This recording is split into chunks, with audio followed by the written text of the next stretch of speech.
Hello, everyone. Welcome to another Mortgage Leadership Outlook. Andrew Berman with National Mortgage Professional. Thank you so much for joining us. If you've been following us back to, I think, April or March when we started this, this was developed, from the pandemic. Just we were looking for leaders like Katherine that joined us here today, Katherine Gardner, who is the Executive Vice President, Chief Production Officer over at ARC Home.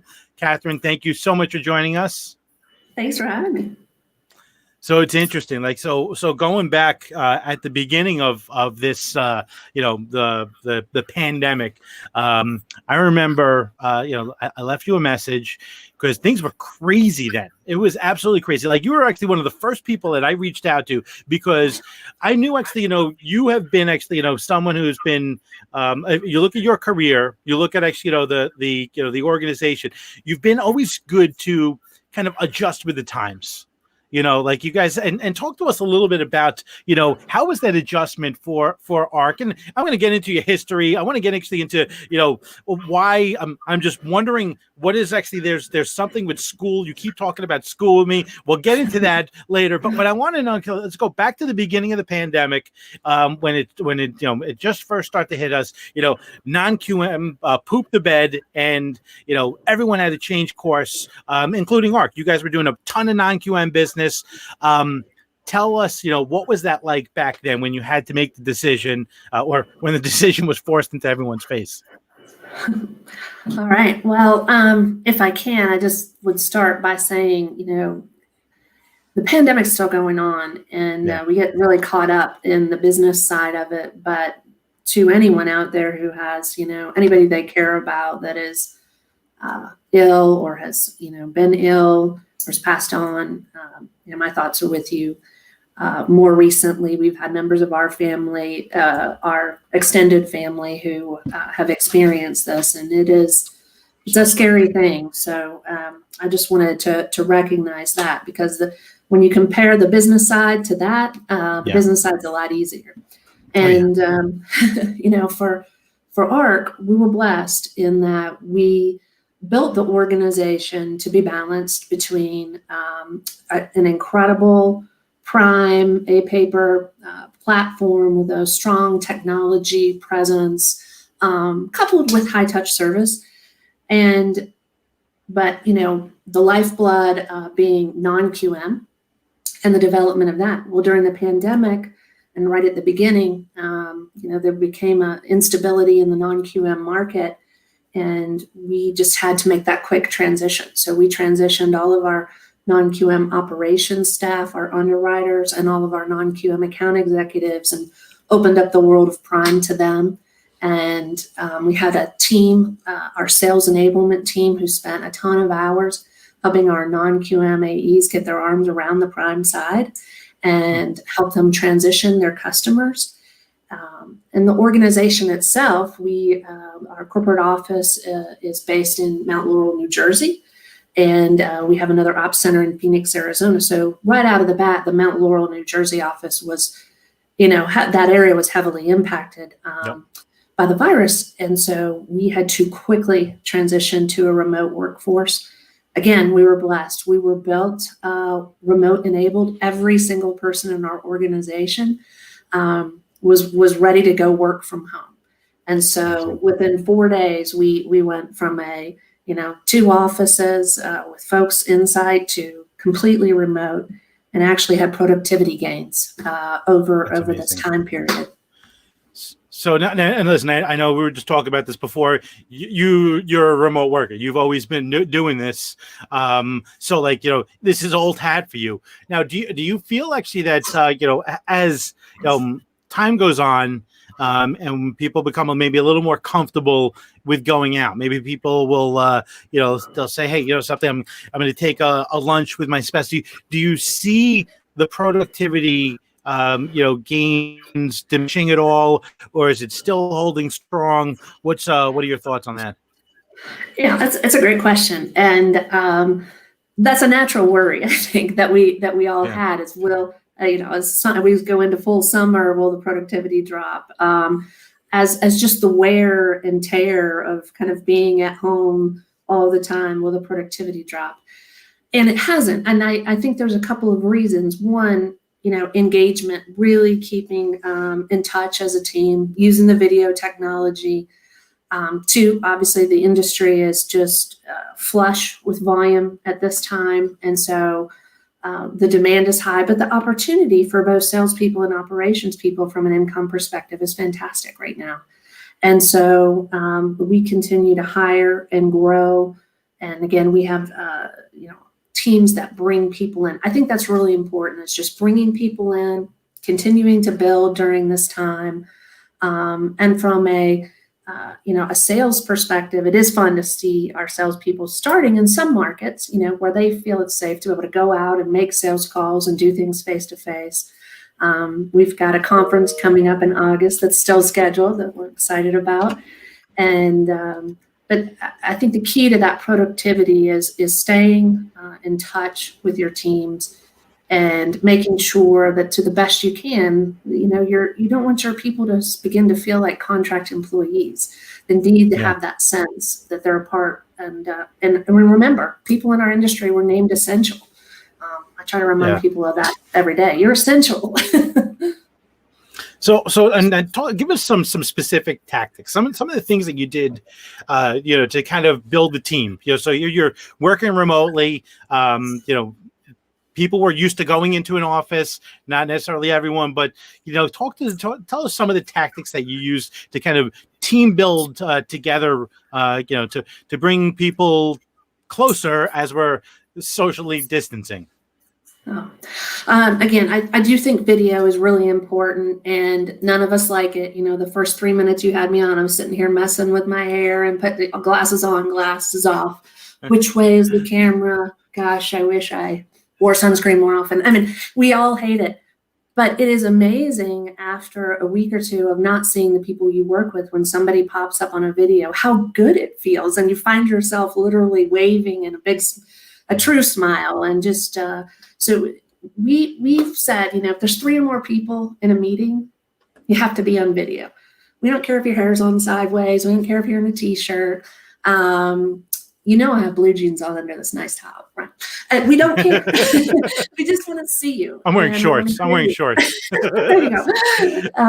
We just want to see you, and we just want to see your face. We want to read the body language as we're talking through things, and we also want to have just a little bit of time at the beginning of those meetings to just touch base, because while there's been a second wave, we might say, a virus, I think that the impact to us just as human beings kind of comes in waves. We do great for a few weeks, and then all of a sudden we find ourselves kind of blue and worn out. And I've heard a lot of people say they feel a little fuzzy. They just can't concentrate the way they used to. And, that's just this transition of this workplace that we're in right now. So recognizing those things, recognizing right now, my heart is heavy for all the parents who have kids going back to school right now.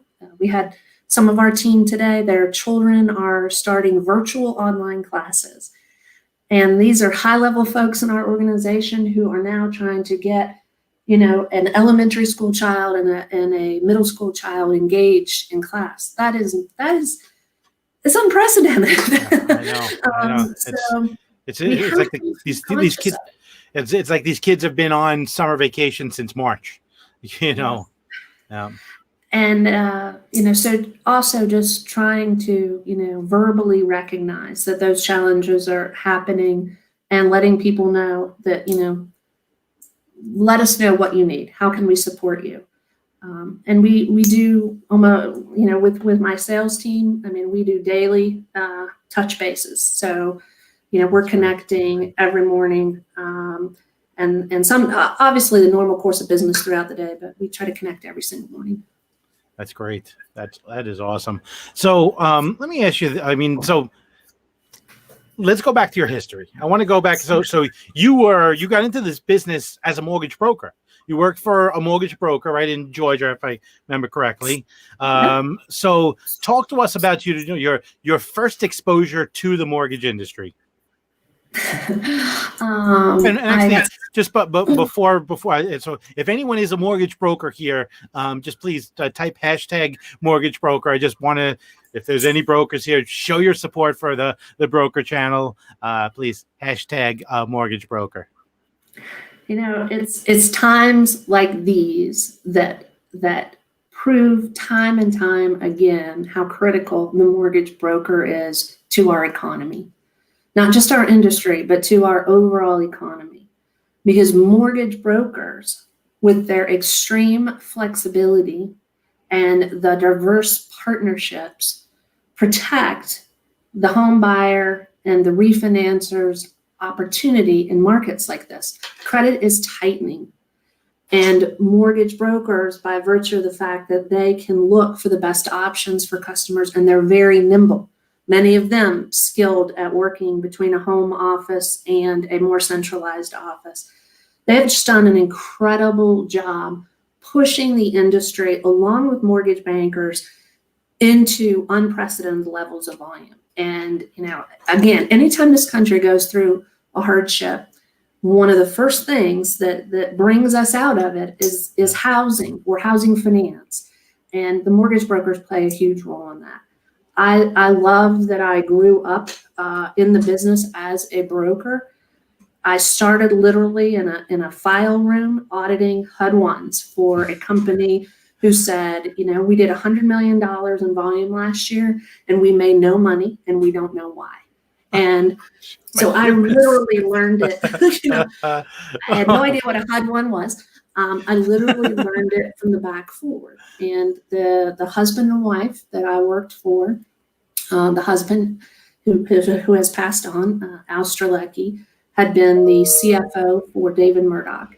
And so he was a brilliant man. He gave me tremendous opportunity and took a ton of time just teaching me the financial side of the business.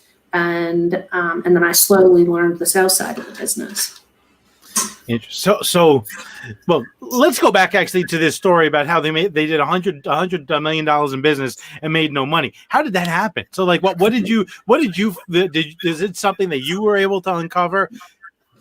I would love to say it was something brilliant, but it was really as simple as this. At the time, this was back in the day when they cut checks and they stuck them in folders.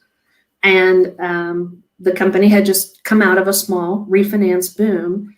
And Georgia's an attorney closing state. And so literally their loan files were still sitting in their attorney's offices with all their checks still in them.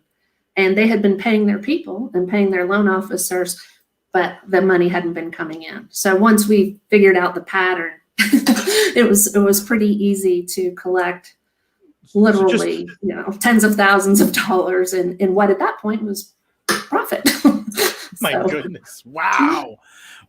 Okay. So, all right. So now that I can't imagine that was the point where you said, wow, this is when was the point where you just said, okay, I love this business. I love actually the mortgage business. When did it click for you and say, okay, this is my career. I found my calling. I found something. Cause listen, you did not go to school for to become a mortgage banker. So tell us, actually, when did that point hit you where you're like, this is it? I found my calling.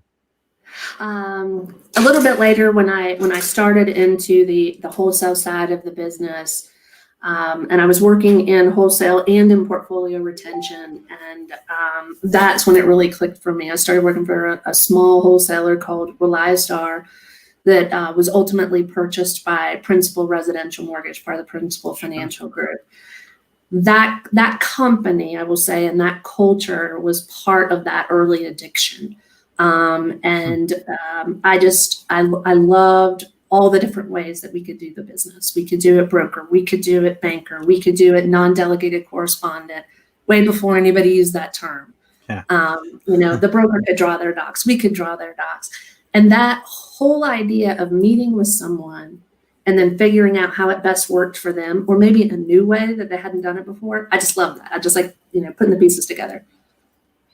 Wow, that's awesome. So, I mean, so you look at your career, like, you just kind of climbed, to now actually where you're at, the C-suite for Arc Home.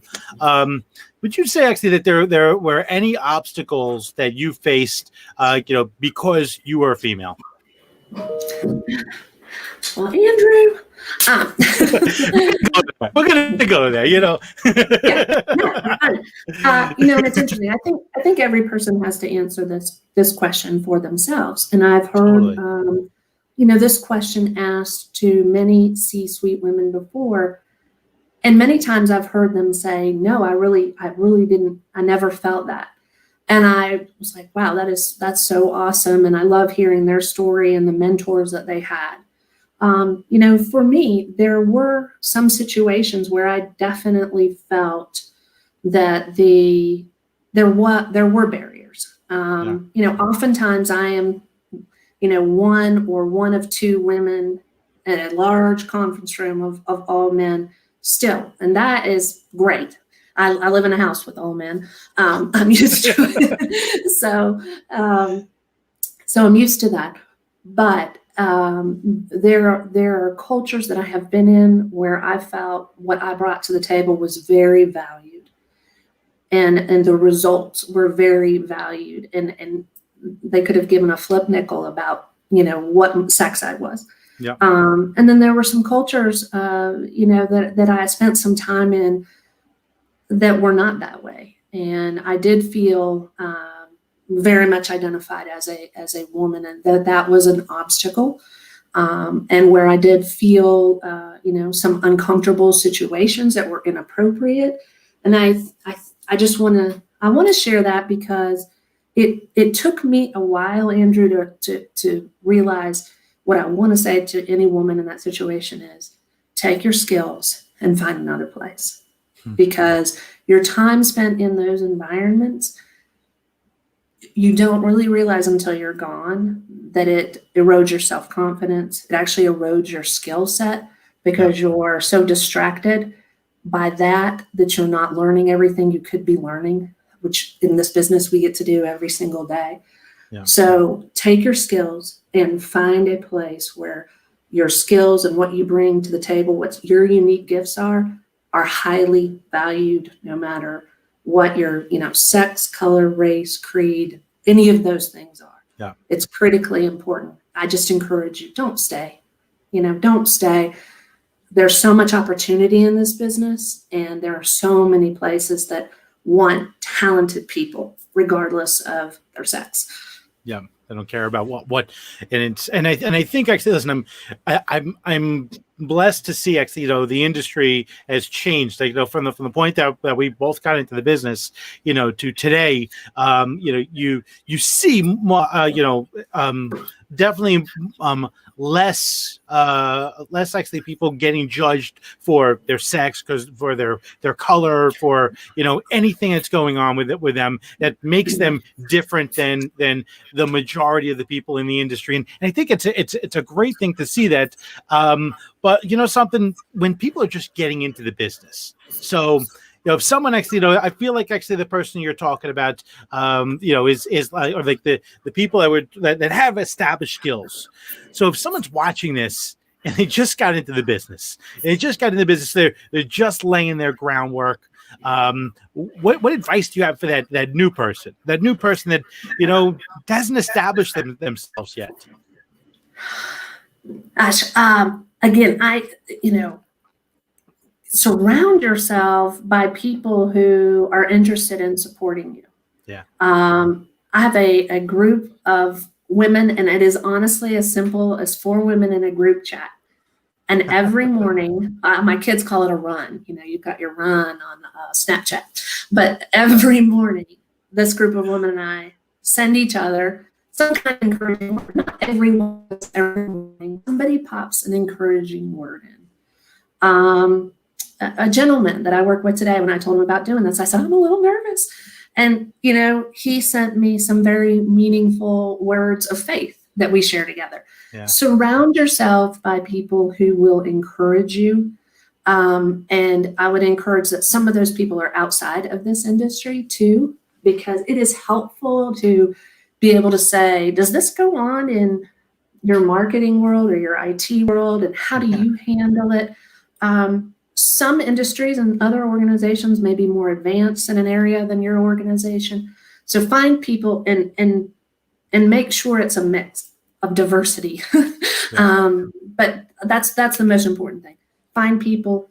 A lot of people, and I do believe in this. If you can afford a coach, that's a huge opportunity. But if you can't afford a coach, find some great coaches that do things on social media that let you pop a question in, or find a group through your, association, whatever association you most identify with, Empower, and any of the mortgage brokers. NAMBA. Yeah. NAMBA. Yeah. I mean, please, Huge. there's all these great associations out there that connect. That's what I would say. And I am not obviously we do a lot of extroverting in our roles. Self-promotion is one of my weak spots. And as a leader and someone trying to grow in their career. So I tried to find certain people, the gentleman that I used to work for, who was very good at that. And think in my mind, okay, what would they do in this moment? So just look for people who have a little bit different than what you have, but who also just love you anyway and support you. Yeah, like I said, there's a book. What I think is Givers Get, Adam Grant, where he talks about how women are better advocates of others, whereas men are better advocates of themselves. That's just, and I think it's just a natural thing. I mean, guys, we pound our chest for anything, and women are just like, they say, we all did this together. It's something I see. So, and I think that's one of the areas that and that's why I think it's so much more important that women get involved in these groups, so they can kind of support each other, because there's no reason why any woman should feel like anything less than amazing and doing actually the great things that they're doing in this industry. So now, as far as mentors, did you have any particular mentors that kind of helped you? Like that. People you talked about a coach, or about having coaches. Are there any particular people that you could remember? And I want you to name names if you can. So please share with us. Well, thank you. I'd love to be able to do this.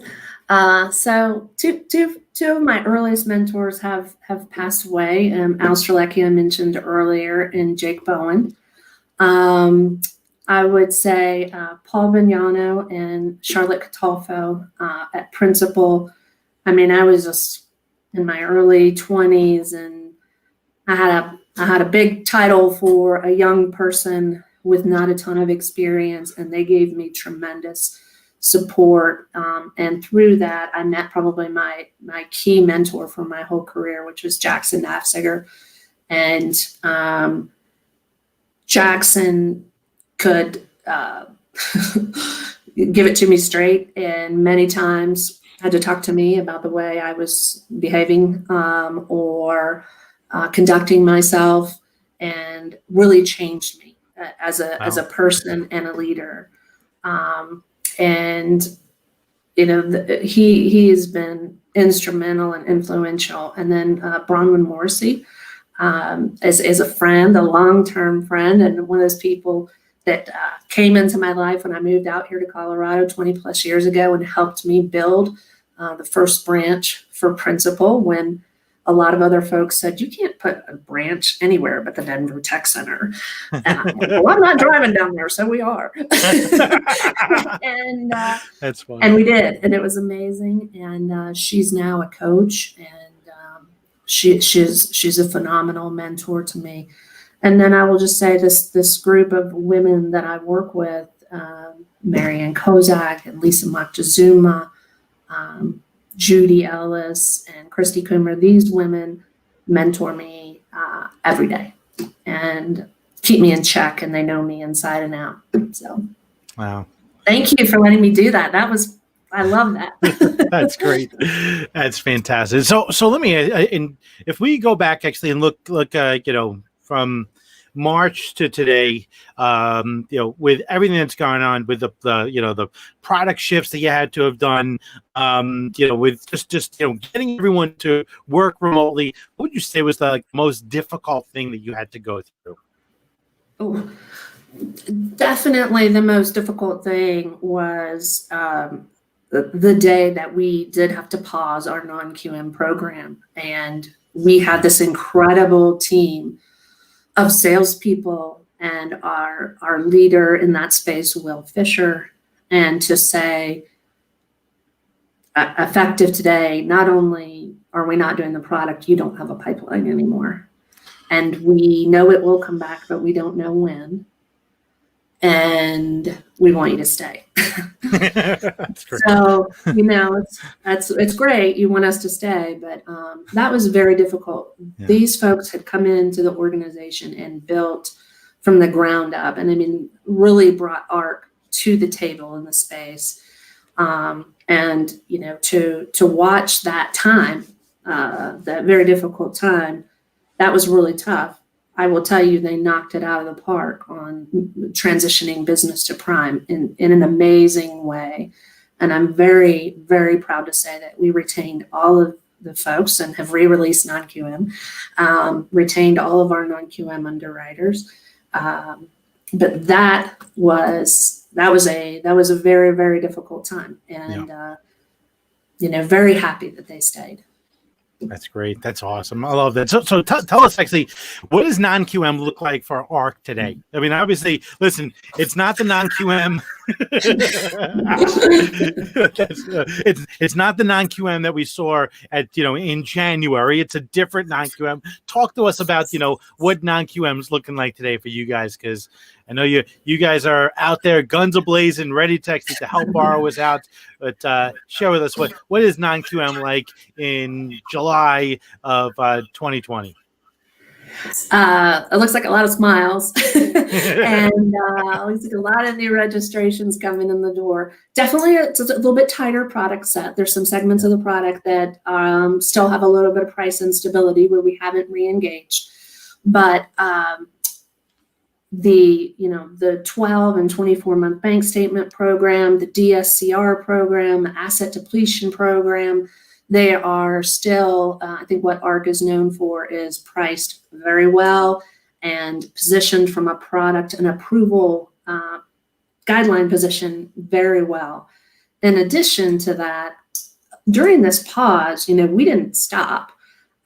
We really refined our process, our procedures, our guidelines. We had an opportunity to look back and say, okay, where did we have a lot of back and forth on loans? Where could we smoothen this now? And so with our awesome parent and our head of credit risk and our head of non-QM sales, really refine that product and that process. And I feel like from a customer experience position, we're in an even better position than we were pre-COVID. Wow, that's fantastic. That's great. That is that's super to hear. So, what's the future look like? Well, like what do you see actually? Do you see more non-QM products coming back? You feel like that the mortgage broker is going to continue to grow? Oh yes, I think the mortgage broker will continue to grow. I think that again, these challenging times become springboard for the mortgage broker. Remember, this wasn't a credit issue or a quality issue that we just went through or are going through. This is a virus, and so I feel like the broker is positioned as well as they've ever been in terms of the forward look. I've heard it said many times that there is $1 trillion in pent up borrowing power, and the key to that is awareness of the consumer that they can qualify for a mortgage. A key piece of refiring our economy. And frankly, the need for non-QM coming out of COVID is going to be even greater as people try to re-engage in business, re-engage in investment. As those who made it through this time that were self-employed are now ready to buy or refinance, that non-QM opportunity is huge. So I think it will grow not just with ARC. I think it's going to go across the industry. And some people say it's not a mainstream product. I think it is a mainstream product, and it will become a Main Street product as well. Yeah.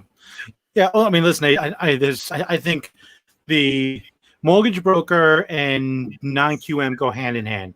One of the things that, the mortgage broker, one of their big superpowers, the ability to go to so many different places, to place actually a loan for their borrowers that come to them with these different situations. So to me, actually, having non-QM in your arsenal is an important piece to be able to serve the borrowers.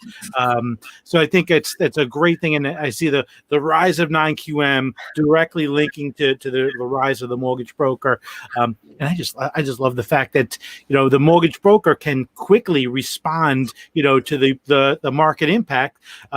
If, let's say, you're going to work for a big retail lender, from the point actually that you can start actually, being able to look at files from the day you're getting hired, there's a long process. You're a mortgage broker.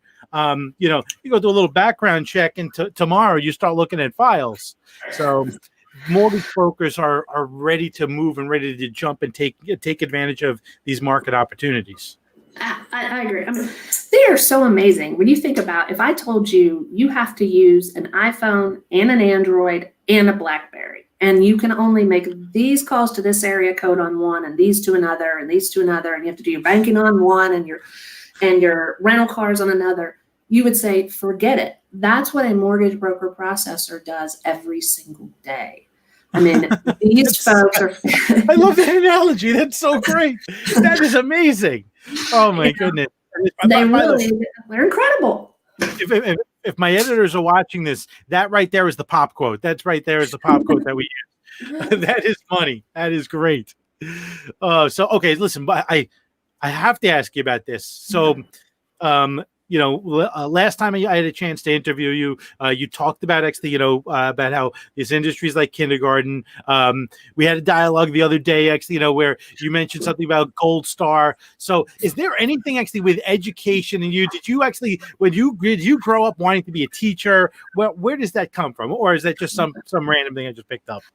No, I think it's well, I grew up in South Carolina, so, 50th in the country for education. So, but so maybe it's a desire for more education. But I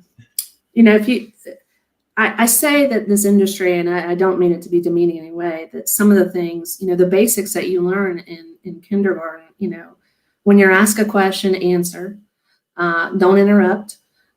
We could now add wash your hands, people, cover your mouth when you cough, and but so many of the basics that you learn, just that good, consistent behavior and courtesy of treating each other. And, in any situation in business, if we could hone back in on that, I think we do so much better.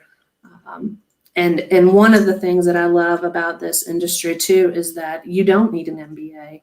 You don't need a bachelor's degree necessarily to be a powerhouse in our business, a powerhouse originator, a powerhouse processor, an executive in an organization, because this business is unlike any other. And there's so much on the job training.